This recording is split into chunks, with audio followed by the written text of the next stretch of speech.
Hey guys! The buzzing sound stills me awake. Welcome. I'll do this in a second. My body still wants to sleep, to forget what I heard, what I saw last night. But it's still there, nudging, prodding at me. Slowly, I become aware of how awkward my position is, and the aches that accompany sleeping in a curled up position the night before. If I even slept at all. The memories are impossible to forget now that Rose's gone. They say it's easier when you say it out loud. Instead, the words weigh heavy on me each time. God, that TV's so effing loud. She's gone. Gone because of me. Gone because of one letter I was too curious to look at. I should have been more careful. I should have just kept my mouth shut. I should have destroyed it before anyone else had gotten involved. I should have... The notification light on my laptop blinks increasingly mockingly when I look at it, as if it's calling me back to a sense of normalcy. I check it, nevertheless, out of habit more than anything. If it were one of those typical days, I'd happily comply and get myself to our office. Today my limbs just feel heavy. On one hand, going will keep me busy, take my mind elsewhere. On the other, the place in itself is a stark reminder of what my own fears have cost me. To all BCR employees, in light of recent events, there will be an all-staff emergency meeting from 1 p.m. to 2 p.m. Attendance is a must. Company changes, new hierarchy and policies will be discussed during the meeting. Everyone is expected to bring a copy of their own attendance logs and sales reports for the last 6 months to be submitted to your receptive managers for review. We are expecting everyone's cooperation. Thank you, Joan Alice, BRC HR Manager. I should just... 3, 2, 1. Okay, guys, we're gonna check in. So I'm gonna cut to here from there, hopefully. Anyway, hey guys, welcome back. It's CloPlaysGames, and we're doing more of the letter. So, anyway, yeah. I'm also waiting for Sour Apple to join me, but I will continue for now until she gets here. And hopefully she'll make it back for a certain scene that I know about because I have to redo it, but whatevs. Anyway, let's go.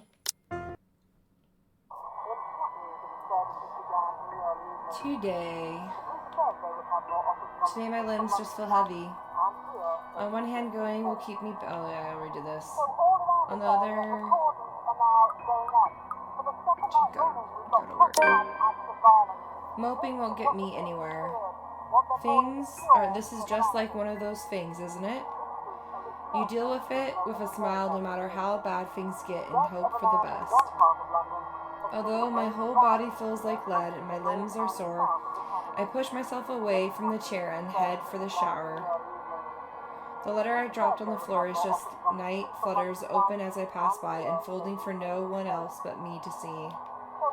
Every word written on it glares back at me. They sneer, they ridicule, like living beings fully aware of what they've done. With a huff, I pick it up and shove it into my bag, perhaps with more anger and frustration than I am used to showing. This too I'll deal with. Somehow I'll find a way and make things right. I have to, before it takes more people from me, even if I must do it on my own. Papers rustling, telephones ringing, feet shuffling. Overall, today looks like a typical working day at Realty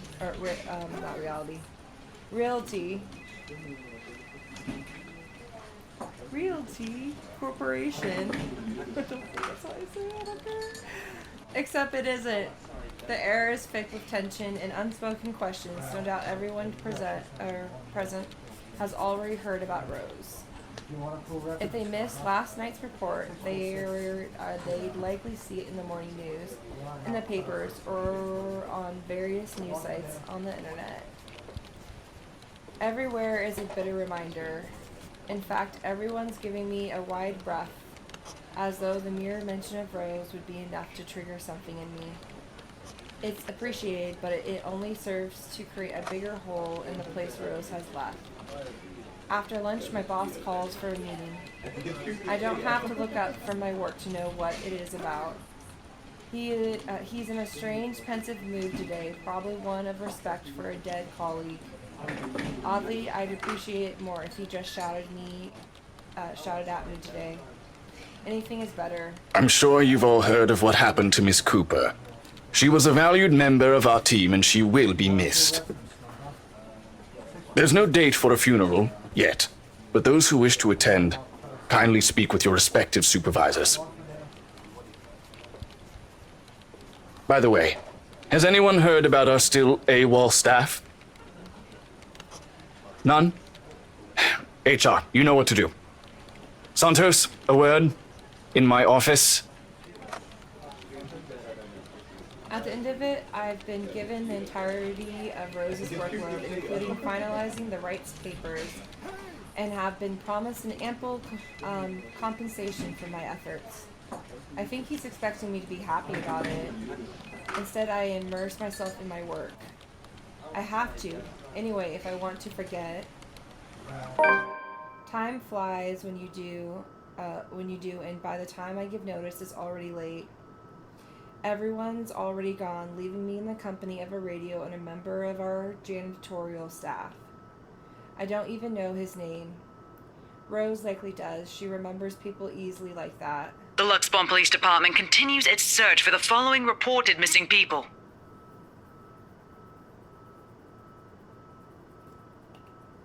The radio blares one name after another. Hold on a second. Missing? Aren't they? Still, I have to check. Frantic, I turn back to my desktop. The loud tapping of my fingers against the keys fills the office for a better part of my shift as I look through everything. The background about the place, its history from the current owners, and a list of employees hired under BRC. And I'm right. Of course I am. BRC may have a lot of staff, they may have a lot of agents hired, but I'd remember those names anywhere. After all, they were also part of the crew who worked with us in preparing the mansion for the open house. Then the letters. No, that can't be. I hope it's not what I'm thinking. But Rose is... Something snaps into place in the fraction. In the fraction of a moment. These people, Rose, the letter... I need to... No. If it's like this, they still won't believe me. I have to make sure of it first. Evidence doesn't lie. That's what Ash often says, right? If I have proof, then maybe...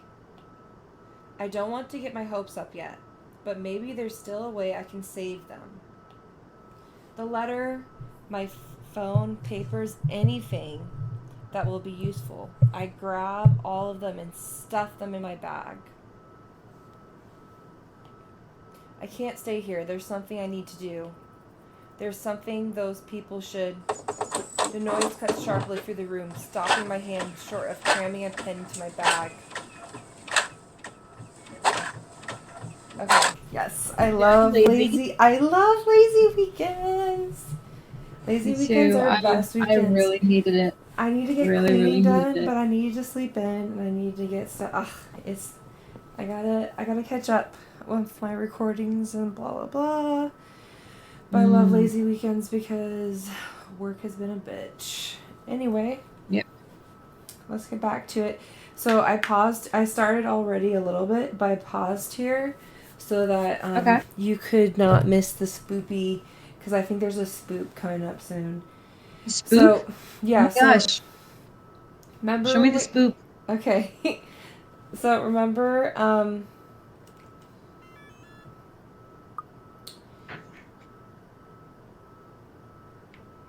wait, cancel. Remember when we played last time? So I played a little bit past that again for replaying, and Rose has died. So Rose is dead, and then we just went into the office, but we're like in shock still. And we were given all of Rose's caseload. So we're at the office working right now. Okay, gotcha. Yes. Okay. The noise cuts sharply through the room, stopping my hand short of cramming a pen into my bag. Hello? Anyone there? Someone must have left their printer open again. I may be in a hurry, but if I don't turn it off, another person is certainly going to have a fit tomorrow over wasted company resources. Most of the time, it's Rose who does the nagging, but the clicking of my pen in my hand is a welcome distraction as I search for the said object. Each stride my feet takes also echoes throughout the empty workplace. I've lost sight of the janitor minutes ago, and with me being the only one left, the tapping of my feet against the wooden floor is something I soon learned to appreciate. It doesn't take me long to find it. By the time I turn it off, 5 pages are already strewn about on the ground, the paper tray having also been left ajar. Sighing, I pick each of it up to put someplace proper. But the page that greets me next makes my blood run cold. The chill that makes its way up my spine is as numbing as the day in the attic. Oh, have you finally just seen it? Yeah, I can see it now. Could you not see it before? Yeah, it was giving me some problems, and so I just sort of had to restart it. But I can see it now. I can see it. Okay, well, it's fine. I think it's near a spook. Yeah, I'm pretty sure I see the spook now. The sheets crinkle under my tense grip. All I can hear is my breathing as it wraps through my gritted teeth. But before I can even gather myself, take the first step out of here, total darkness suddenly envelops me. Oh my god. And as if hearing every horrid thought running inside my head right now, something snaps. A soft creak grating through the thin veil of stillness that has descended in the room. Every muscle, every bone in my body goes rigid out of the sound. Familiar? So familiar now. Yet my own traitorous curiosity still presses me to take a careful peek over the cubicle's wall. It's her. Oh, this sucks. Standing in the only exit of the office, a bit facing away from me. Okay. You got this. She doesn't even turn around for me to know it's the same misshapen face, tattered clothes, and unsightly gait. The same person in the attic. Oh, can you hear a echo from me? Is everything okay on my end? Yeah. Okay. Go ahead. Boop. Okay. I take a step back. The pen I'm holding slips from my hand, and my entire head turns. Or her. There she is. Her entire head there turns. she is. A scream almost escapes my mouth, and I duck my head under a table as quickly as I can. Good lord. I can't read. I'm scared. My heart is pounding hard against my chest. I can hear. I know there's a QT thing coming up, so I'm just like on edge. I can hear the bone-chilling sounds of her walk, the weird clicking that follows her, and the telltale squelch of something wet as she walks towards me. Nearer and nearer. Gosh.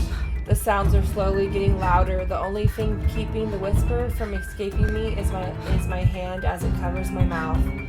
Someone, please save me. Anyone. I close my eyes, muttering a continuous this stream of prayers, all while attempting to study my own breathing. Okay, 1 second. I'm gonna save it. Just in case. Please. Good luck. Please don't let her hear me. Ooh.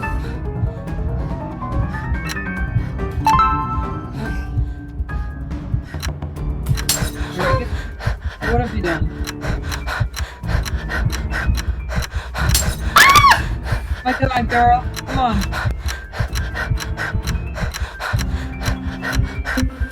Ah! Shit. You're done for. You're done for. You're not good. Our Father, who art in heaven, hallowed be thy name. Thy kingdom come, thy will be done, on earth as it is in heaven. Give us this day our daily bread, and forgive us our trespasses, as we forgive those who trespass against us. And lead us not into temptation, but deliver us from evil. Amen. The last lines of my prayer have left me. All that remains is a hush. None of her footsteps, nor those chilling sounds she makes. Only silence. Is it safe? No. Oh. Another second passes, and when nothing comes... What? Hello. Look who's here. Game over? Oh, Carolyn, no! Okay, I got it this time. Alright, Carolyn, let's not let that happen again. Okay, shh. We got this.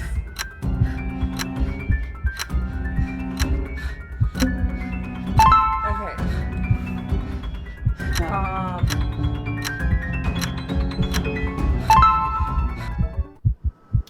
Whew, got it. I got it. Okay, I can move back now. Gosh. I gotta use the keyboard for part of that, and other parts I'm just being lazy, and I'm like... Awesome job. It gets my own heart beat up, because I hate scary stuff. Well, you're doing really well. Whew, okay, we're good. Let's go. The seconds, minutes stretch out before me agonizingly. Is she gone? Slowly, I open my eyes to take a peek.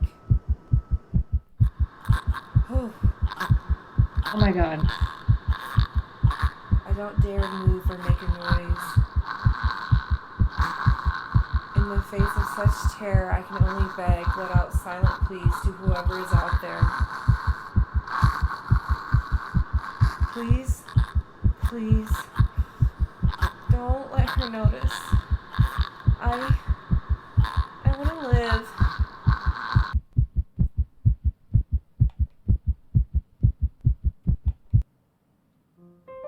Woo! Hannah! Yeah. Ta-da! Oh, geez. Okay. So you guys, enjoy the spoopy season. Until next episode, we're gonna pause and restart. Okay.